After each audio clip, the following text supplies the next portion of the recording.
दूर घने जंगल में एक मधुर तोता नामक राजकुमार रहता था।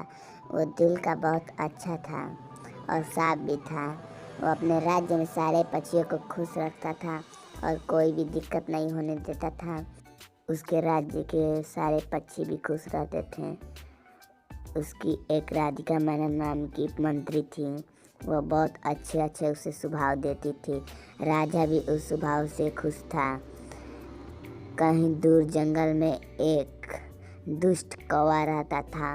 वो हमेशा चाहता था कि राजा को कैसे मार दिया जाए और राजा का सिंहासन अच्छा किया जाए। राजा भी जानता था, इसलिए वो अपनी सभा में उसे नहीं बुलाता था। लेकिन कौवा इसे बहुत दुखी रहता था। वो मन ही मन बहुत दुख रहता था और सोचता रहता था कि राजा को कैसे मारा जाए और राजा खुद कैसे बने। फिर कौवा उल्लू दोस्त के पास जाता है और सारी बात बताता है। बोलता है, मुझे राजा ने बहुत परेशान कर रखा है। मुझे अपनी सभा में नहीं बुलाता है। उसे कैसे मारे हम? उल्लू बोलता है, मैं एक जहरीला पत्ता दूंगा, तुम उसे राजा के खाने में डाल देना और राजा खाते ही जहरीला पत्ता मर जाएगा।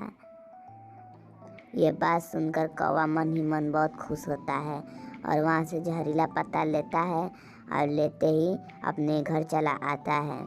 धीरे से घर आने के बाद वो रात भर यही सोचता रहता है कि तोते को कल सुबह कैसे मारा जाए। उसकी राधिका मैना भी वहीं पर रहेगी।